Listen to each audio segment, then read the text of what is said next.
ജീവാംശമായി ഭാഗം 3. ജാൻവിയുടെ വീട്ടിൽ നിന്നും തറവാട്ടിലേക്ക് മടങ്ങിയെത്തിയ ആദിശിൻ്റെ മനസ്സിൽ ഒരു തരം വിങ്ങൽ അനുഭവപ്പെടുന്നുണ്ടായിരുന്നു. സുധീഷിൻ്റെ മുഖത്തെ ഭയവും താൻ കാരണമുണ്ടായ ആ നിസ്സഹായതയും അവനെ വല്ലാതെ അലട്ടി. രാത്രി 10:30 മണിയോടെയാണ് അവൻ വീട്ടിലെത്തിയത്. വീടിൻ്റെ മുൻഭാഗത്തെ ലൈറ്റുകൾ സാധാരണ ഓഫാക്കാറില്ല. ആ വെളിച്ചത്തിൽ മുറ്റത്ത് അവൻ്റെ ബുള്ളറ്റ് തലനത്തെ പോലെ തന്നെ കിടക്കുന്നത് അവൻ കണ്ടു. മെല്ലെ കയ്യിലുള്ള സ്പെയർ കീ ഉപയോഗിച്ച് മുൻവാതിൽ തുറന്ന് അകത്തേക്ക് കടന്നു. ഹാളിൽ ഇരുട്ട് നിറഞ്ഞിരുന്നു. സാധാരണ ഈ സമയം ഹാളിലെ പ്രധാന ലൈറ്റുകൾ ഓഫ് ചെയ്യുമെങ്കിലും ഇന്നത്തെ രാവിന് പതിവില്ലാത്തൊരു നിശബ്ദത അവൻ ഫീൽ ചെയ്തു.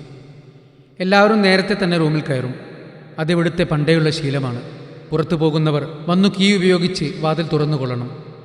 അവൻ്റെ പതുക്കെയുള്ള ചുവടുവെപ്പുകൾ പോലും വലിയൊരു മുഴക്കമായി അവന് തന്നെ തോന്നി. ഈ വീടിനുള്ളിൽ ഇനി തനിക്കൊരു സ്ഥാനമില്ല എന്ന തിരിച്ചറിവ് അവനെ ഒരു നിമിഷം തളർത്തിയിരുന്നു. താൻ പുറത്തു പോയപ്പോൾ അമ്മയല്ലാതെ ആരും തന്നെ അന്വേഷിച്ചിട്ടില്ല. ഏട്ടന്മാരും ഏട്ടത്തിമാരും ചേച്ചിമാരും എന്നെ വെറുത്തോ? അല്ലെങ്കിൽ അവർ എന്തിനെന്നെ അന്വേഷിക്കണം? അവൻ തന്നെ ഉത്തരം കണ്ടെത്തി. പ്രണയത്തിനു വേണ്ടി കുടുംബമഹിമയെ തള്ളിക്കളഞ്ഞവനല്ലേ ഞാൻ?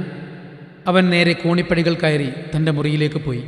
വാതിലടച്ച ശേഷം ദേഷ്യമടക്കാനാവാതെ തൻ്റെ കയ്യിലെ ബാഗ് കട്ടിലേക്ക് വലിച്ചെറിഞ്ഞു. എൻ്റെ പ്രണയം ജയിക്കാൻ, അച്ഛനോടുള്ള വാശി തീർക്കാൻ വേണ്ടി ഞാൻ ഇനിയും എൻ്റെ പ്രിയപ്പെട്ടവരെ ബുദ്ധിമുട്ടിക്കണോ? അവന് സ്വയം നിയന്ത്രിക്കാനായില്ല. താൻ എല്ലാം ഉപേക്ഷിച്ചുവെന്ന് സുധീഷിനോട് പറഞ്ഞിട്ടും ഇവിടം ഉപേക്ഷിച്ചു പോകാൻ തനിക്ക് കഴിയുമോ? ആ ചോദ്യം അവനുള്ളിൽ അലയടിച്ച അതേ നിമിഷം മറ്റൊരു ചിന്തയും അവനെ ഭരിക്കാൻ തുടങ്ങി. ഈ നാട്ടിൽ താൻ ഉള്ളിടത്തോളം കാലം തങ്ങളുടെ പ്രണയം എന്ത് വില കൊടുത്തും അച്ഛൻ ഇല്ലായ്മ ചെയ്യാൻ ശ്രമിക്കും. ജാൻവിയെയും കുടുംബത്തെയും ദ്രോഹിക്കാനും സാധ്യതയുണ്ട്. എന്തു വന്നാലും സ്വന്തം കാലിൽ നിൽക്കണം, അവൻ മനസ്സിൽ ദൃഢമായി ഉറപ്പിച്ചു. അതേസമയം താഴത്തെ നിലയിലെ വാസുദേവൻ്റെ ഓഫീസ് റൂമിൽ നിന്നും നേരത്തെ സംസാരം കേട്ട് അസ്വസ്ഥമായി അകത്ത മുറിയിൽ ഇരിക്കുകയായിരുന്നു കൃഷ്ണപ്രഭ. കുറച്ചു മുൻപ് ഭർത്താവ് ഫോണിലൂടെ ആരോടോ സംസാരിക്കുന്നത് കേട്ട് അവരുടെ ഹൃദയം നുറുങ്ങിപ്പോയിരുന്നു. എന്താണ് നിങ്ങളുടെ ലോൺ സെക്ഷനിലെ ആ ഫയൽ നമ്പർ? സുധീഷ് എന്ന ഓട്ടോ ഡ്രൈവറുടെ ലോൺ വിവരങ്ങൾ എനിക്കിപ്പോൾ അറിയണം. അത് കേട്ടപ്പോൾ കൃഷ്ണപ്രഭയുടെ ശ്വാസം നിലച്ചു പോയതുപോലെ തോന്നി. അവർ കട്ടിലിലിരുന്ന് വിറച്ചു. ഭർത്താവിൻ്റെ ശബ്ദത്തിലെ ക്രൂരത അവരുടെ നെഞ്ചിൽ ഒരു കൊള്ളിയാൻ പോലെ തറച്ചു കയറി. അവൻ്റെ ഓട്ടോറിക്ഷയുടെ പേരിലെടുത്ത ലോൺ അടവ് മുടങ്ങിയിട്ടുണ്ടോ? ഇല്ലെങ്കിൽ നാളത്തെ തീയതി വെച്ച് ഒരു കള്ളം ചേർക്കണം. 3 മാസമായി അടവ് മുടങ്ങി എന്ന് രേഖപ്പെടുത്തണം. നാളെ തന്നെ എൻ്റെ കയ്യിൽ ജപ്തി നോട്ടീസിൻ്റെ ഒരു കോപ്പി കിട്ടണം. ലീഗൽ ഡിപ്പാർട്ട്മെൻറ്റിലെ എൻ്റെ സുഹൃത്തിനെ കൊണ്ട് ബാക്കി കാര്യങ്ങൾ ഞാൻ ചെയ്യിച്ചോളാം. വാസുദേവൻ ഫോൺ വെച്ച് ദേഷ്യത്തോടെ മേശപ്പുറത്ത് ആഞ്ഞടിച്ചു. എൻ്റെ മകനെ തിരികെ കിട്ടണമെങ്കിൽ അവൻ്റെ ആ പീറപ്പെണ്ണിൻ്റെ കുടുംബം തെരുവിലിറങ്ങണം. അവൾ എൻ്റെ മുന്നിൽ വന്ന് മാപ്പ് പറയണം. ഭർത്താവിൻ്റെ പക നിറഞ്ഞ വാക്കുകൾ കേട്ട് കൃഷ്ണപ്രഭയുടെ കണ്ണുകൾ നിറഞ്ഞൊഴുകി. തൻ്റെ മകൻ്റെ പ്രണയത്തെ ഇല്ലായ്മ ചെയ്യാൻ വേണ്ടി ഒരു സാധു കുടുംബത്തെ ദ്രോഹിക്കാൻ ഒരുങ്ങുന്ന ഭർത്താവിനെ അവൾക്ക് ഉൾക്കൊള്ളാനായില്ല. ആദ്യം ഈ ചതിയെക്കുറിച്ച് അറിയാൻ പാടില്ല. അവൻ അറിയുന്നതിന് മുമ്പ് ഈ നീക്കം തടയണം. ആ അമ്മ മനം തീരുമാനിച്ചു. കൃഷ്ണപ്രഭ വേഗം തൻ്റെ ഫോണെടുത്ത് മകൾ കൃഷ്ണവേണിയെ വിളിച്ചു. മോളെ വേണി. തേങ്ങലടക്കാൻ അവർ പാടുപെട്ടു. എന്താ അമ്മേ, എന്തുപറ്റി ഈ രാത്രിയിൽ? അവിടെ വീണ്ടും ആദ്യം അച്ഛനും തമ്മിൽ പ്രശ്നമുണ്ടായോ? കൃഷ്ണവേദി പരിഭ്രമിച്ചു. നിന്റെ അച്ഛൻ അദ്ദേഹം ചെയ്യുന്നത് ഒട്ടും ശരിയല്ല മോളെ. ആദ്യം ശിക്ഷിക്കാൻ വേണ്ടി അദ്ദേഹം ആ ഓട്ടോക്കാരൻ്റെ കുടുംബത്തെ തകർക്കാൻ പോകുന്നു. അവരുടെ വണ്ടി ജപ്തി ചെയ്ത് കളയാൻ ബാങ്കിൽ വിളിച്ച് പ്ലാൻ ഇടുകയാണ്. ആദ്യമാണെങ്കിൽ വീട് വിട്ടിറങ്ങുമെന്ന് വെല്ലുവിളിച്ചല്ലേ നടക്കുന്നത്. കുറച്ചു മുമ്പാണ് വീട്ടിലെത്തിയത്. ഇതുകൂടി അവൻ അറിഞ്ഞാൽ അവൻ... കൃഷ്ണപ്രഭയ്ക്ക് വാക്കുകൾ മുഴുമിക്കാൻ കഴിഞ്ഞില്ല. അമ്മ വിഷമിക്കാതെ, ഞാൻ എൻ്റെ കിരണേട്ടനുമായി സംസാരിക്കാം. കിരണേട്ടൻ ബാങ്കിലെ ഉദ്യോഗസ്ഥനായതുകൊണ്ട് അച്ഛൻ്റെ നീക്കം തടയാൻ എളുപ്പമാണ്. കൃഷ്ണവേണി ആശ്വസിപ്പിച്ചു. നീ എന്തെങ്കിലും ചെയ്യണം മോളെ. വേഗം തന്നെ കിരണുമായി സംസാരിക്കണം. അവർക്ക് നമ്മൾ കാരണം ഒരു ദുരിതവും വരരുത്. നിന്റെ അച്ഛനോട് പറയാൻ നിന്റെ കിരണിന് മാത്രമേ കഴിയൂ. കൃഷ്ണപ്രഭ നിസ്സഹായായി അപേക്ഷിച്ചു. അമ്മ പേടിക്കേണ്ട, അവനെ വെറുതെ വാശി പിടിപ്പിച്ചിട്ട് കാര്യമില്ല. അച്ഛനോട് ഞങ്ങൾ സംസാരിക്കാം. അമ്മ സമാധാനമായി ഉറങ്ങിക്കോളൂ. കൃഷ്ണപ്രഭയ്ക്ക് മകളുടെ വാക്കുകൾ ഇത്തിരി സമാധാനം നൽകി. അവർ കട്ടിലിൽ കയറി നിദ്ര തേടി കിടന്നു. കുറച്ചു സമയം കഴിഞ്ഞപ്പോൾ വാസുദേവൻ റൂമിലേക്ക് വന്നു. അയാളുടെ മുഖം അപ്പോഴും മുറുകി തന്നെയിരുന്നു. അയാളും അവരെ നോക്കാതെ മറുസൈഡിൽ കയറി കിടന്നപ്പോഴും നാളെ ചെയ്യാനുള്ള പ്ലാനുകൾ അയാളുടെ മനസ്സിൽ ചുറ്റിക്കൊണ്ടിരുന്നു. രാവിലെ നേരത്തെ തന്നെ കൃഷ്ണപ്രഭ ഉണർന്നു. 2 മരുമക്കൾ വേറെയുണ്ടെങ്കിലും ഭക്ഷണമുണ്ടാക്കാൻ അവർക്ക് തന്നെ അടുക്കളയിൽ കയറണം. അതവർക്ക് നിർബന്ധമാണ്. എത്ര വേലക്കാരികൾ വന്നാലും അവർക്ക് ഭക്ഷണം സ്വയം ഉണ്ടാക്കിയാലേ തൃപ്തിയുള്ളൂ. പ്രഭാത കർമ്മങ്ങൾക്ക് ശേഷം നേരെ മുകളിലേക്ക് കയറി. ആദി ഇന്നലെ വന്നത് അറിഞ്ഞിരുന്നെങ്കിലും ഇന്നലെ ആ ഫോൺ കോൾ തീർത്തൊരു ടെൻഷനിലായിരുന്നു. അവർ ആദിയുടെ മുറിക്ക് മുൻപിലെത്തി. ഒരു നിമിഷം ആലോചിച്ചു നിന്നു. പിന്നെ മെല്ലെ ഡോർ തുറന്നു നോക്കി. ഭാഗ്യത്തിൽ അവൻ കുറ്റിയിട്ടിട്ടില്ല. മകൻ്റെ ഈ വാശിക്ക് പിന്നിലെ ആത്മാർത്ഥത ആ അമ്മയ്ക്കറിയാമായിരുന്നു. പക്ഷേ ഭർത്താവിനെ ധിക്കരിച്ച് ഒന്നും ചെയ്യാൻ കഴിയില്ല. കട്ടിലിൽ തലയിണയിൽ മുഖം പൂഴ്ത്തി കിടക്കുകയായിരുന്നു ആദിശ്. അവൻ അപ്പോഴും ഉണർന്നിരുന്നില്ല. കൃഷ്ണപ്രഭ മെല്ലെ ചെന്ന് കട്ടിലിനടുത്തിരുന്നു. അവൻ്റെ മുടിയിഴകളിൽ ഒന്ന് തലോടി. പിന്നെ അവനെ ഉണർത്താതെ എഴുന്നേറ്റ് താഴേക്ക് നടന്നു. കൃഷ്ണപ്രഭ പറഞ്ഞതിനെ തുടർന്ന് കിരൺ രാവിലെ തന്നെ കൃഷ്ണവേണിയെയും കൂട്ടി തറവാട്ടിലെത്തി. അയാൾ SBI ബാങ്ക് മാനേജറാണ്. വൈറ്റ് ഷർട്ടും ബ്ലാക്ക് പാൻറ്റും ധരിച്ച് തികച്ചും ഒഫീഷ്യൽ ലുക്കിലാണ് തൻ്റെ ബ്ലാക്ക് ക്രിസ്റ്റയിൽ അവൻ വന്നിറങ്ങിയത്. അവർ വന്നതറിഞ്ഞ് കൃഷ്ണപ്രഭയും വാസുദേവനും പുറത്തേക്ക് വന്ന് അവരെ സ്വീകരിച്ചിരുത്തി. കൃഷ്ണപ്രഭ ചായ എടുക്കാൻ അടുക്കളയിലേക്ക് പോയപ്പോൾ ലിവിംഗ് റൂമിൽ അവർ സംസാരിച്ചിരുന്നു. കിരണിൻ്റെ ലക്ഷ്യം സുധീഷിൻ്റെ കുടുംബത്തെ രക്ഷിക്കുകയും ആദിശിനെ പൂർണ്ണമായും അവരുടെ നിയന്ത്രണത്തിലാക്കുകയുമായിരുന്നു. അങ്കിൾ, വിവരമെല്ലാം അറിഞ്ഞ് എനിക്ക് വരാൻ കഴിഞ്ഞില്ല. ആദ്യ വാശി പിടിപ്പിക്കേണ്ട എന്ന എൻ്റെ അഭിപ്രായം. ഞാൻ അവനെ പറഞ്ഞു മനസ്സിലാക്കാം, കിരൺ പറഞ്ഞു തുടങ്ങി. കിരണിനെ വാസുദേവന് വലിയ കാര്യമാണ്. തൻ്റെ മൂത്ത മരുമകനാണ്. അയാൾ കുറച്ചെങ്കിലും വില വെക്കാറുള്ളത് കിരണിൻ്റെ വാക്കിനാണ്. അവൻ്റെ ആ പെണ്ണിൻ്റെ കുടുംബം ഞാൻ വഴിയാധാരമാക്കും. അവൻ എന്താ ചെയ്യാനുള്ളതെന്ന് വെച്ചാൽ ചെയ്യട്ടെ. അയാൾ മരുമകന് മുന്നിൽ തൻ്റെ പ്ലാൻ വിശദീകരിച്ചു. അയ്യോ അങ്കിൾ, ആ സുധീഷിൻ്റെ കുടുംബത്തെ ദ്രോഹിക്കുന്നത് തൽക്കാലം നമ്മൾ ഒഴിവാക്കണം. അവൻ്റെ മകൾക്ക് വേണ്ടിയാണ് ആദ്യമെല്ലാം ഉപേക്ഷിച്ചത് എന്നറിഞ്ഞാൽ നാട്ടിലത് വലിയ സംസാരമാകും. നമ്മൾ ചതിച്ചു എന്നൊക്കെ നാട്ടിലറിഞ്ഞാൽ അതിലും വലിയ നാണക്കേട് വേറെ ഉണ്ടോ? ആദ്യം നമ്മുടെ രീതിയിൽ കൊണ്ടുവരാൻ വഴി അതല്ല. കിരൺ വാസുദേവനെ കാര്യങ്ങൾ പറഞ്ഞ് മനസ്സിലാക്കാൻ ശ്രമിച്ചു. പിന്നെ എന്തു ചെയ്യണം? അവൻ എൻ്റെ വാക്ക് കേൾക്കില്ല. ആ പ്രണയം അവനെ വഴിതെറ്റിച്ച്. ആ പെണ്ണിനെ ഇവിടെ കയറ്റാൻ ഒരിക്കലും ഞാൻ സമ്മതിക്കില്ല. വാസുദേവൻ്റെ ശബ്ദത്തിൽ രോഷം അണപൊട്ടിയൊഴുകി.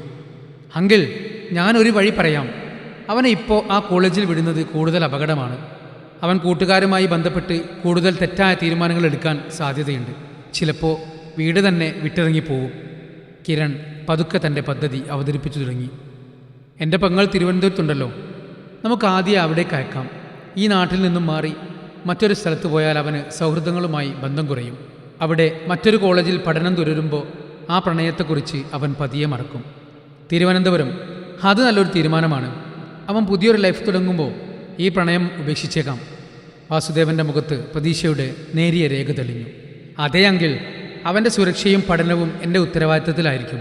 അവിടെ എൻ്റെ ബന്ധുവീട്ടിൽ പേയിങ് ഗസ്റ്റായിട്ട് അവന് താമസിക്കാം. അവിടുത്തെ നല്ലൊരു കോളേജിൽ അവന് ഡിഗ്രി പഠനം തുടരാനുള്ള ഏർപ്പാടുകളും ചെയ്യാം. അവൻ്റെ ഭാവിയാണ് നമുക്ക് വലുത്. കിരണിൻ്റെ തന്ത്രം വിജയിച്ചു. സുധീഷിൻ്റെ ലോൺ വിഷയത്തിൽ വാസുദേവൻ്റെ ശ്രദ്ധ പൂർണ്ണമായും മാറ്റി. എങ്കിൽ അങ്ങനെയാകട്ടെ. ഇനി മുതൽ അവൻ്റെ കാര്യങ്ങൾ നീ ഏറ്റെടുക്കണം. അവൻ എത്രയും പെട്ടെന്ന് ഇവിടം വിട്ടു പോകണം. വാസുദേവൻ ആ തീരുമാനത്തിന് സമ്മതം മൂളി. കിരൺ ആ രഹസ്യമായ ചതിയെ തൽക്കാലം തടഞ്ഞതിൻ്റെ ആശ്വാസത്തോടെ ഇരുന്നു. ചായ കുടിച്ചവർ പിരിഞ്ഞു. വേണിയെല്ലാം കൃഷ്ണപ്രഭയോട് ആദ്യം അറിയിക്കാൻ ചട്ടം കെട്ടി. അവൻ്റെ തീരുമാനം വിളിച്ചറിയിക്കാനും. ഈ ചർച്ചകളെല്ലാം കഴിഞ്ഞ് കൃഷ്ണപ്രഭ ആദിശിൻ്റെ മുറിയിലേക്ക് വീണ്ടും ചെന്നു. ആ അമ്മയുടെ കണ്ണുകൾ എന്തോ മകനെ പിരിയേണ്ടി വരുമെന്ന ചിന്തയിൽ നിറഞ്ഞു കവിഞ്ഞു. മോനെ, ആ വിളി കേട്ട് ആദിശ് പതിയെ കണ്ണു തുറന്നു. അമ്മയുടെ നിറഞ്ഞ കണ്ണുകൾ കണ്ടപ്പോൾ അവൻ എഴുന്നേറ്റിരുന്നു. അമ്മേ, എന്തിനാ രാവിലെ തന്നെ അമ്മ കരയുന്നത്? മോനെ, ഇവിടെ അമ്മയുടെ സമാധാനം നഷ്ടപ്പെട്ടിട്ട് കുറേ ദിവസമായില്ലേ?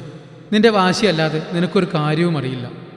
ഇന്നലെ രാത്രി ഞാൻ നിന്റെ അച്ഛൻ ആരോടോ ഫോണിൽ സംസാരിക്കുന്നത് കേട്ടു. അച്ഛൻ എന്തൊക്കെയോ പ്ലാൻ ചെയ്യുന്നുണ്ട്. കൃഷ്ണപ്രഭയുടെ ശബ്ദമിടറി. അവൾ സുധീഷിൻ്റെ ലോൺ വിഷയത്തിൽ വാസുദേവൻ നടത്തുന്ന നീക്കങ്ങൾ മകനെ അറിയിക്കാതെ കാര്യങ്ങൾ വളച്ചൊടിച്ചു പറഞ്ഞു. നിന്റെ അച്ഛൻ്റെ വാശിക്ക് കുറവില്ല. നീ ഇവിടെ നിൽക്കുന്നത് നിന്റെ സുഹൃത്തുക്കളെയും ജാൻവിയെയും അച്ഛൻ ദ്രോഹിക്കാൻ ഒരു കാരണമാകും. അദ്ദേഹം ആരെയും വെറുതെ വിടില്ല മോനെ. നിന്റെ പ്രണയം അത് നശിപ്പിക്കാനാണ് അച്ഛൻ നോക്കുന്നത്. ആദിശ് ഞെട്ടി. അമ്മ എന്താ പറയുന്നത്? നീ ഇവിടെ നിന്നും തൽക്കാലം മാറി നിൽക്കണം. കിരൺ ഒരു വഴി കണ്ടുപിടിച്ചിട്ടുണ്ട്. നിന്നെ തിരുവനന്തപുരത്തേക്ക് അയക്കാൻ അച്ഛൻ സമ്മതിച്ചിരിക്കുന്നു. നീ ഉടനെ ഇവിടം വിട്ടു പോകണം. തിരുവനന്തപുരത്തേക്കോ? ആദിശ് ദേഷ്യത്തോടെ എഴുന്നേറ്റു. എന്തിനാണ് അവർ എന്നെ എത്രയും ദൂരത്തേക്ക് മാറ്റുന്നത്? എൻ്റെ ഇഷ്ടത്തിന് ജീവിക്കാൻ എനിക്ക് അവകാശമില്ലേ? ഇത് അച്ഛൻ്റെ അടുത്ത തന്ത്രമാണമ്മേ, എന്നെ ഒറ്റപ്പെടുത്തി എൻ്റെ പ്രണയത്തെ ഇല്ലാതാക്കാൻ. മോനെ, ഇത് നിൻ്റെ നല്ലതിന് വേണ്ടിയാണ്. കിരൺ അവിടുത്തെ നല്ല കോളേജിൽ നിനക്ക് പഠനം തുടരാൻ ഏർപ്പാട് ചെയ്തിട്ടുണ്ട്. അവിടെ അവൻ്റെ ബന്ധുവിൻ്റെ വീട്ടിൽ പേയിങ് ഗസ്റ്റായിട്ട് താമസിക്കാം. നീ അവിടെ സേഫായിരിക്കും. അച്ഛൻ്റെ കണ്ടെത്താത്ത ദൂരത്ത് പോയാൽ മാത്രമേ കുറച്ചു കാലത്തേക്കെങ്കിലും ഈ പ്രശ്നങ്ങളിൽ നിന്ന് ജാൻവിക്കും കുടുംബത്തിനും രക്ഷ കിട്ടൂ. കൃഷ്ണപ്രഭ അവനെ കെട്ടിപ്പിടിച്ച് കരഞ്ഞു. അമ്മേ, ഞാൻ പോകില്ല. എൻ്റെ ജീവിതം മറ്റുള്ളവർ തീരുമാനിക്കുന്നതാണോ? നിങ്ങൾ എൻ്റെ കാര്യത്തിൽ ഇടപെടണ്ട. ആദിഷിൻ്റെ ശബ്ദം ദേഷ്യം കൊണ്ട് കടുത്തിരുന്നു. തൻ്റെ പ്രണയത്തെ തകർക്കാനുള്ള അച്ഛൻ്റെ കടുത്ത നീക്കമാണിതെന്ന് അവൻ തെറ്റിദ്ധരിച്ചു. മോനെ, അച്ഛൻ്റെ വാശിയാണ്. നീ ഇവിടെ നിന്നാ അച്ഛൻ നിൻ്റെ കാര്യത്തിൽ എന്തെങ്കിലും കടുങ്കൈ ചെയ്യും. നിന്നെ കാണാതിരിക്കുമ്പോൾ ആ വാശി കുറഞ്ഞേക്കാം. നീ പോകുന്നത് ഞങ്ങൾക്കെല്ലാം സങ്കടം തന്നെയാണ്. എന്നാലും നീ കുറച്ചു കാലത്തേക്ക് ഈ നാട് വിട്ടു പോകണം. എങ്കിൽ മാത്രമേ നമുക്ക് സമാധാനം ലഭിക്കൂ. നീ എൻ്റെ വാക്ക് കേൾക്കണം. കൃഷ്ണപ്രഭയുടെ ശബ്ദത്തിൽ ഒരമ്മയുടെ നിസ്സഹായതയും ഭയവും കലർന്നിരുന്നു. അവർ കണ്ണീരോടെ മകൻ്റെ കയ്യിൽ മുറുകെ പിടിച്ച്. അമ്മ കരയരുത്, ഞാൻ കാരണം നിങ്ങൾ വിഷമിക്കരുത്. അമ്മയുടെ കണ്ണുനീർ കണ്ടപ്പോൾ അവൻ്റെ മനസ്സ് തളർന്നു. അച്ഛൻ്റെ വാശി മാറാനായി തൽക്കാലം ഈ ഒളിച്ചോട്ടത്തിന് അവൻ തയ്യാറെടുക്കണം. ജാൻവിയുടെ കുടുംബത്തിന് താൻ കാരണം ഒരു ദോഷവും വരില്ലെന്ന് അവൻ ഉറപ്പിച്ചു. ശരി അമ്മേ, ഞാൻ പോകാം. കിരൺ ചേട്ടൻ എന്നോട് സംസാരിക്കട്ടെ. ആദിഷ് മനസ്സില്ലാ മനസ്സോടെ ആ തീരുമാനത്തിന് വഴങ്ങി. തറവാട്ടിലെ ശ്വാസം മുട്ടിക്കുന്ന അന്തരീക്ഷത്തിൽ നിന്നും മോചിതനാകാൻ ആദിഷ് കോളേജിലേക്ക് തിരിച്ചു. എന്നും പോകുന്ന നേരമൊക്കെ കഴിഞ്ഞിരുന്നു. രാത്രി ഉറക്കം കുറവായതുകൊണ്ട് രാവിലെ എണീക്കാൻ പറ്റിയില്ല. അമ്മ വന്ന് വിളിച്ചപ്പോഴാണല്ലോ ഉണർന്നത്. പിന്നെ കേട്ടതൊട്ടും സഹിക്കാൻ പറ്റാത്ത കാര്യവും. തിരുവനന്തപുരത്തേക്ക് പോകാൻ സമ്മതിച്ചെങ്കിലും അവൻ്റെ ഉള്ളിൽ ഒരു അഗ്നിപർവ്വതം തന്നെ പുകയുന്നുണ്ടായിരുന്നു. തൻ്റെ ഇഷ്ടങ്ങളെയും സ്വപ്നങ്ങളെയും ബലികൊടുത്ത് ഒരു പുതിയ നാട്ടിലേക്ക് പലായനം ചെയ്യേണ്ടി വരുന്നവൻ്റെ വിങ്ങലായിരുന്നത്. കോളേജ് ഗേറ്റ് തുറന്നു വരുമ്പോൾ ആദിഷിൻ്റെ കണ്ണുകൾ നിറഞ്ഞു. ഈ വരാന്തകളും ക്ലാസ് മുറികളും കാൻറ്റീനും എല്ലാം തങ്ങളുടെ പ്രണയത്തിൻ്റെ സാക്ഷികളാണ്. ബുള്ളറ്റ് പാർക്ക് ചെയ്ത് അവൻ തൻ്റെ സുഹൃത്തുക്കൾ ഇരിക്കുന്ന മരത്തണലിലേക്ക് നടന്നു. ഏകദേശം ഇൻ്റർവെല്ലിന് സമയമായിട്ടുണ്ട്. ജാനിയുടെ ഒരുപാട് മെസ്സേജ് ഫോണിൽ വന്ന് കിടപ്പുണ്ട്. അതൊന്നും നോക്കാനുള്ള മാനസിക സ്ഥിതി അല്ലല്ലോ. കുറച്ചു കഴിഞ്ഞ് ഇൻ്റർവെൽ ബെൽ മുഴങ്ങി. ക്ലാസ്സിൽ നിന്ന് തന്നെ സുമേഷും നിഹാലും ആദ്യെ കണ്ടിരുന്നു. അതുകൊണ്ട് തന്നെ അവർ വേഗം അങ്ങോട്ടെത്തി. ആദിഷിൻ്റെ മുഖത്തെ ഗൗരവം കണ്ടപ്പോൾ തന്നെ അവർക്കെന്തോ പൊരുത്തക്കേട് തോന്നി. എന്താടാ ആദി, നീ ഇന്ന് ക്ലാസ് വന്നതുമില്ല, ഞങ്ങൾ വിളിച്ചിട്ട് ഫോൺ എടുത്തതുമില്ല. എന്തെങ്കിലും പ്രശ്നമുണ്ടോ? ജാനിയും ചോദിച്ചു. സുമേഷ് ചോദിച്ചു. ആദിഷ് ഒരു ദീർഘനിശ്വാസം വിട്ടു. ഇപ്പോൾ എനിക്ക് പ്രശ്നങ്ങളല്ലേ ഉള്ളൂടാ. എനിക്ക് ഈ നാട് വിട്ടു പോകേണ്ടി വരുമെടാ. 2 ദിവസം കഴിഞ്ഞാൽ ഞാൻ തിരുവനന്തപുരത്തേക്ക് മാറുകയാണ്. അവിടുത്തെ കോളേജിൽ ബാക്കി പഠനം തുടരാനാണ് വീട്ടുകാരുടെ തീരുമാനം. അവൻ്റെ മറുപടി കേട്ട് സുഹൃത്തുക്കൾ സ്തംഭിച്ചു നിന്നുപോയി. തിരുവനന്തപുരത്തോ? ഈ പാതി വഴിയിൽ നീ എങ്ങോട്ടാടാ പോകുന്നത്? അപ്പോൾ നിങ്ങളുടെ പ്രണയം, ജാൻവിയുടെ കാര്യമോ? നിഹാലിൻ്റെ ശബ്ദത്തിൽ ആകുലത നിറഞ്ഞു. അച്ഛൻ്റെ വാശിയാണ്. ഞാൻ എവിടെ നിന്നാൽ ജാൻവിയുടെ കുടുംബത്തെ അദ്ദേഹം ജീവിക്കാൻ അനുവദിക്കില്ല. സുധീഷ് അച്ഛൻ്റെ ഓട്ടോ ജപ്തി ചെയ്യാൻ വരെ പ്ലാൻ നടന്നു. കിരൺ ചേട്ടൻ ഇടപെട്ടതുകൊണ്ടാണ് തൽക്കാലം അത് ഒഴിവായത്. പക്ഷേ ഒരു കണ്ടീഷൻ മാത്രം, ഞാനിവിടുന്ന് മാറണം. ആദിഷ് വാക്കുകൾ കിട്ടാതെ പതറി. ഇന്നലെ ഒളിച്ചു നിന്ന് കേട്ട വിവരങ്ങൾ അവനെ ഞെട്ടിച്ചു കളഞ്ഞിരുന്നു. അതുകൂട്ടി കേട്ടപ്പോഴാണ് അവൻ പോകാൻ തന്നെ ഉറപ്പിച്ചത്. അവരുടെ ഇടയിൽ മൗനം തളം കെട്ടി നിന്നു. തങ്ങളുടെ ഉറ്റ സുഹൃത്ത് ദൂരേക്ക് പോകുന്നു എന്ന സത്യം അവരെ വല്ലാതെ വേദനിപ്പിച്ചു. നീ പോയാൽ നമ്മുടെ ഗ്യാങ് എന്നെ ഇല്ലാതാവില്ലടാ. സുമേഷിൻ്റെ കണ്ണുകൾ നീറനണിഞ്ഞു. തങ്ങളുടെ സൗഹൃദത്തിന് മേൽ വീണ കരിനിയലായി അവർ ആ യാത്രയെ കണ്ടു. സുമേഷ് പോയി പറഞ്ഞതനുസരിച്ച് ലൈബ്രറിയുടെ പിന്നിലെ ആരും വരാത്ത ആ ചെറിയ കോണിലായിരുന്നു ജാൻവി ആദിയെ കാത്തുനിന്നത്. അവൻ അവിടേക്ക് നടന്നു ചെല്ലുമ്പോൾ അവൾ പുസ്തകങ്ങളിൽ പുകം പൂഴ്ത്തിയിരിക്കുകയായിരുന്നു. അവൻ്റെ കാൽപ്പെരുമാറ്റം കേട്ട് അവൾ തല ഉയർത്തി നോക്കി. ജാനി, അവൻ പതിയെ വിളിച്ചു. അവളുടെ കണ്ണുകളിലെ തെളിഞ്ഞു കണ്ട ആദി അവനെ തളർത്തിക്കളഞ്ഞു. അവൻ്റെ അരികിലേക്ക് അവൾ ഓടിച്ചു നിന്നു. ജാനി, ഇനി ഞാൻ പറയുന്നത് കേട്ട് നീ കരയരുത്. അവളെ തന്നോട് ചേർത്ത് പിടിച്ചുകൊണ്ടവൻ കാര്യങ്ങൾ ഓരോന്നായി വിശദീകരിച്ചു. അടുത്ത ആഴ്ച താൻ തിരുവനന്തപുരത്തേക്ക് പോവുകയാണെന്നും അവിടുത്തെ ബന്ധുവീട്ടിൽ നിന്നായിരിക്കും ഇനി പഠനമെന്നും അവൻ പറഞ്ഞപ്പോൾ ജാൻവിയുടെ ഹൃദയം തന്നെ നിലച്ചു പോയതുപോലെ അവൾക്ക് തോന്നി. ഏട്ടാ, എന്നെ ഇവിടെ തനിച്ചാക്കി പോവുകയാണോ? അച്ഛൻ ഞങ്ങളെ ദ്രോഹിക്കുമെന്ന് കരുതി ഏട്ടൻ ഒളിച്ചോടുകയാണോ? ജാൻവി തേങ്ങലോട് ചോദിച്ചു. ഇത് ഒളിച്ചോട്ടമല്ല എൻ്റെ ജാനി, ഇതൊരു തന്ത്രമാണ്. ഞാൻ എവിടെ നിന്നാ നിൻ്റെ കുടുംബത്തിൻ്റെ കണ്ണുനീർ നമ്മൾ കാണേണ്ടി വരും. ഞാൻ ദൂരേക്ക് മാറിയ എൻ്റെ അച്ഛൻ്റെ ശ്രദ്ധ എന്നിലേക്കാകും. നിനക്ക് സമാധാനമായി ഇവിടെ പഠിക്കാം. ഞാൻ നിന്നെ വിളിക്കും, നമ്മൾ കാണും. 1-2 വർഷത്തെ കാര്യമല്ലേ. അത് കഴിഞ്ഞ് എനിക്കൊരു ജോലി കിട്ടിയാൽ ഞാൻ തിരിച്ചു വരും നിൻ്റെ കൈ പിടിക്കാൻ. ആദിഷ് അവളുടെ കൈകൾ മുറുകെ പിടിച്ചു. ജാൻവിക്ക് ഒന്നും പറയാൻ കഴിഞ്ഞില്ല. പ്രിയപ്പെട്ടവനെ പിരിയുന്നതിൻ്റെ വേദന അവളുടെ വാക്കുകളെ തടഞ്ഞു നിർത്തിയിരുന്നു. എങ്കിലും ഈ ക്യാമ്പസിൽ ഏട്ടനില്ലാതെ ഞാനെങ്ങനെ? എനിക്ക് വയ്യ, ഞാനും വരിക, അവൾ സങ്കടത്തോടെ പറഞ്ഞു. കണ്ണുകൾ നിറഞ്ഞൊഴുകുന്നുണ്ട്. അവൻ അവളുടെ നെറ്റിയിൽ ചുംബിക്കുമ്പോൾ ആ കണ്ണുനീർ അവൻ്റെ ഷർട്ടിൽ പടരുന്നുണ്ടായിരുന്നു. ആ വിടവാങ്ങൽ രണ്ടുപേരുടെയും ആത്മാവിനെ പിടിച്ചുലയ്ക്കുന്നതായിരുന്നു. കുറച്ചുനേരം അവരായിരിപ്പ് തുടർന്നു. സുമേഷ് വന്ന് വിളിച്ചപ്പോഴാണ് ഇണക്കുരുവികൾ വിട്ടുപിരിഞ്ഞത്. ജാൻവിയോട് യാത്ര പറഞ്ഞ് തിരികെ വരുമ്പോഴാണ് മാളവിക തൻ്റെ കൂട്ടുകാരികൾക്കൊപ്പം വരുന്നത് ആദിശ് കണ്ടത്. അവളെ കണ്ടതും അവൻ്റെ ഉള്ളിലെ അടക്കി പിടിച്ച ദേഷ്യം അണപൊട്ടി. തൻ്റെ ജീവിതം ഇത്രയും സങ്കീർണമാക്കിയത് ഇവളാണല്ലോ എന്ന ചിന്ത അവനെ അവളുടെ അടുത്തേക്ക് നയിച്ചു. മാളവിക! ആദിശ് ആക്രോശിച്ചുകൊണ്ട് വിളിച്ചു. മാളവിക ഞെട്ടിപ്പോയി. അവൾ കൂട്ടുകാരെ മാറ്റി നിർത്തി അവൻ്റെ അടുത്തേക്ക് വന്നു. എന്താ ആദി, എന്തിനാ നീ ഇങ്ങനെ ഷൗട്ട് ചെയ്യുന്നത്? നിനക്കിപ്പോൾ സന്തോഷമായല്ലോ അല്ലേ? നീ ചെന്ന് നിൻ്റെ അച്ഛനെ കൊണ്ട് എൻ്റെ അച്ഛനോടെല്ലാം പറഞ്ഞു കൊടുത്തതുകൊണ്ട് ഞാൻ നാട് വിടേണ്ടി വരികയാണ്. അടുത്ത ആഴ്ച ഞാൻ തിരുവനന്തപുരത്തേക്ക് പോകുന്നു. എൻ്റെ കോളേജ് മാറ്റുന്നു. നിനക്ക് ഇതൊക്കെ ആയിരുന്നല്ലേ വേണ്ടിയിരുന്നത്?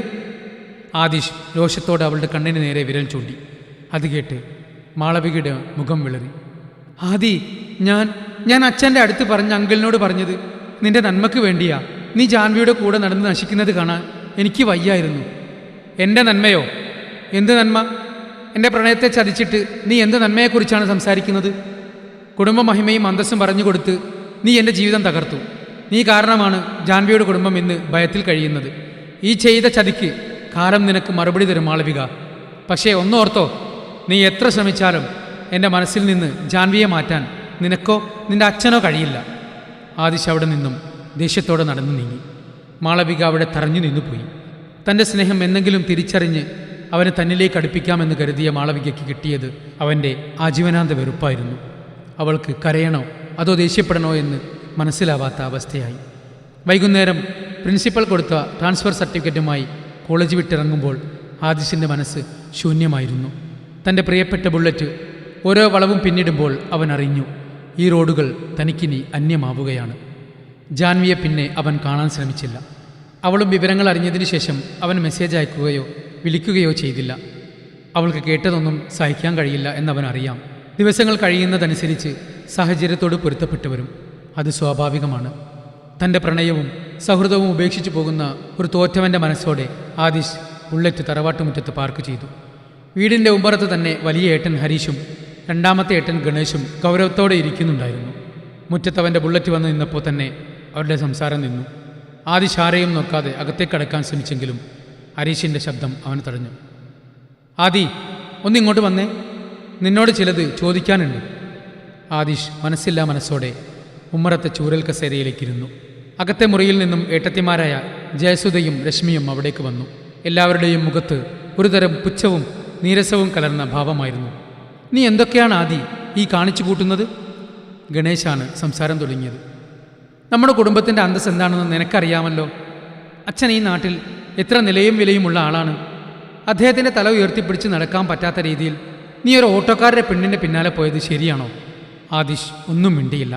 അവൻ താഴേക്ക് നോക്കിക്കൊണ്ട് മൗനം പൂണ്ടു. ഇതൊക്കെ വെറും പ്രായത്തിൻ്റെ ചോരത്തിളപ്പാണ് ആദി. മൂത്ത ഏട്ടത്തി സുധ ഇടപെട്ടു. ആ പെണ്ണിന് നിന്റെ സ്നേഹമല്ല, നമ്മുടെ തറവാട്ടിലെ പണത്തോടായിരിക്കും താല്പര്യം. പണമില്ലാത്ത കുടുംബങ്ങൾ എപ്പോഴും നോക്കുന്നത് എങ്ങനെയെങ്കിലും വലിയ വീട്ടിലേക്ക് കയറിക്കൂടാനാണ്. നീ വെറുതെ ഓരോ കെണിയിൽ ചെന്ന് ചാടുകയാണ്.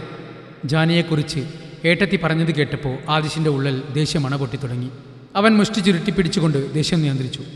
അവൾ അങ്ങനെയുള്ളവളല്ല ഏട്ടത്തി. അവൾക്കും അവളുടെ കുടുംബത്തിനും അഭിമാനമുണ്ട്. അഭിമാനമോ? ഗണേശ് പരിഹാസത്തോടെ ചോദിച്ചു. ഓരോ ഓട്ടോ ഓടിച്ച് ജീവിക്കുന്നവന് എന്ത് അഭിമാനം? നീ അവരോട് പ്രണയം പറഞ്ഞു നടന്നതുകൊണ്ട് അവർക്കിപ്പോൾ നാട്ടുകാരുടെ മുമ്പിൽ വില കൂടിയിട്ടുണ്ടാവും. പക്ഷേ നമുക്ക് പോയതേ നമ്മുടെ അഭിമാനമാണ്. അച്ഛൻ നിന്നെ തിരുവനന്തപുരത്തേക്ക് അയക്കാൻ തീരുമാനിച്ചതേ ഏറ്റവും നല്ല കാര്യമാണ്. കുറച്ചു കാലം അവിടെ പോയി നിൽക്കുമ്പോൾ നിന്റെ ഈ ലഹരി ഇറങ്ങിക്കോളും. അയാൾ വീണ്ടും അവനെ മുറിവേൽപ്പിക്കും പോലെ സംസാരിച്ചു. പക്ഷേ ഇവരോട് പറഞ്ഞിട്ട് കാര്യമില്ല എന്ന് ബോധ്യമുള്ളതിനാൽ അവൻ മറുപടി പറഞ്ഞില്ല. നിനക്ക് വേണ്ടി മാളവികയെ പോലെ നല്ല പെൺകുട്ടി ഇവിടെയുണ്ട്, രണ്ടാമത്തെ ഏട്ടത്തി രശ്മി പറഞ്ഞു. അവൾ നിന്റെ അതേ നിലവാരമുള്ളവളാണ്. അച്ഛൻ്റെ സുഹൃത്തിൻ്റെ മകളാണ്. ആ പാവം കുട്ടിയോട് ഇന്ന് നീ കോളേജിൽ വെച്ച് വായിക്കിട്ടു എന്ന് കേട്ടു. അതൊട്ടും ശരിയായില്ല ആദി, രശ്മി കൂട്ടിച്ചേർത്തു. എൻ്റെ കാര്യങ്ങളിൽ ഇടപെടാൻ നിങ്ങൾ ആരും വരണ്ട, ആദിശ് ശബ്ദം താഴ്ത്തി പറഞ്ഞു. അച്ഛൻ പറഞ്ഞതനുസരിച്ച് പോകാൻ ഞാൻ തയ്യാറായി. ഇനിയെങ്കിലും എന്നെ ഇങ്ങനെ ഉപദേശിച്ച് ദ്രോഹിക്കാതിരിക്കുമോ? അവൻ അസ്വസ്ഥമായി പറഞ്ഞു. ഞങ്ങൾ നിന്റെ നന്മയ്ക്ക് വേണ്ടിയാ പറയുന്നത്, ഹരീഷ് എഴുന്നേറ്റുകൊണ്ട് പറഞ്ഞു. തിരുവനന്തപുരത്ത് ചെല്ലുമ്പോൾ കിരൺ പറയുന്നത് പോലെ കേട്ട് അവിടെ പഠിക്കണം. എന്നും വീട്ടിൽ വിളിക്കണം. അവിടെ ചെന്നിട്ട് ആ പെണ്ണിനെ വിളിക്കാനോ ബന്ധം തുടരാനോ നോക്കിയ അച്ഛൻ അറിയും. പിന്നെ അദ്ദേഹം എന്തു ചെയ്യുമെന്ന് ഞങ്ങൾക്ക് പോലും അറിയില്ല. ആ ജാൻവിയുടെ കുടുംബം വയ്യാധാരമാകരുത് എന്ന് നിനക്ക് നിർബന്ധമുണ്ടെങ്കിൽ നീ അവിടെ ചെന്ന് മര്യാദയ്ക്ക് പഠിക്കാൻ നോക്ക്. ആ ഉപദേശം ഒരു ഭീഷണിയായാണ് ആദിശിന് തോന്നിയത്. ജാൻവിയുടെ സുരക്ഷയെ മുൻനിർത്തി എല്ലാവരും തന്നെ ബ്ലാക്ക്മെയിൽ ചെയ്യുകയാണെന്ന് അവൻ തിരിച്ചറിഞ്ഞു. ഒന്നും പറയാതെ തൻ്റെ മുറിയിലേക്ക് അവൻ നടന്നു. വാതിലടച്ച് കട്ടിലേക്ക് വീണു. ഫോൺ കയ്യിലെടുത്തു നോക്കി. ജാൻവിയുടെ ഒരു മെസ്സേജും വന്നിട്ടില്ല. അവൾ കരഞ്ഞ് തളർന്നുറങ്ങുകയാവും. തൻ്റെ വീട്ടിലുള്ളവർക്ക് ജാൻവി വെറും ഒരു ഓട്ടോക്കാരൻ്റെ മകൾ മാത്രമാണ്. പക്ഷേ തനിക്കവൾ ജീവാശ്വാസമാണെന്ന് ആരോട് പറയാൻ, ആര് വിശ്വസിക്കാൻ? മുകളിലെ ജനാലയിലൂടെ അവൻ ആകാശത്തേക്ക് നോക്കി. തിരുവനന്തപുരത്തെ ആ അപരിചിതമായ നഗരത്തിൽ താൻ എങ്ങനെ ജീവിക്കും? ജാൻവി ഇല്ലാതെ, അവളെ ഒന്ന് കാണാതെ ദിവസങ്ങൾ എങ്ങനെ തള്ളി നീക്കും? അവൻ്റെ കണ്ണുകൾ അറിയാതെ ഈറനണിഞ്ഞു. ഈ തറവാടിൻ്റെ മതിൽക്കെട്ടുകൾക്കുള്ളിൽ സ്നേഹത്തേക്കാൾ വലുത് ആഭിജാത്യമാണെന്ന് അവൻ ഒരിക്കൽ കൂടി ഉറപ്പിച്ചു. അടുത്ത ഭാഗത്തിന് വേണ്ടി കാത്തിരിക്കുക. ഞങ്ങളുടെ കഥ ഇഷ്ടപ്പെട്ടുവെങ്കിൽ സബ്സ്ക്രൈബ് ചെയ്ത് കൂടെ ചേരുക. നിങ്ങളുടെ വിലയേറിയ അഭിപ്രായങ്ങളും നിർദ്ദേശങ്ങളും കമൻറ്റുകളായി രേഖപ്പെടുത്തുക. തുടരും.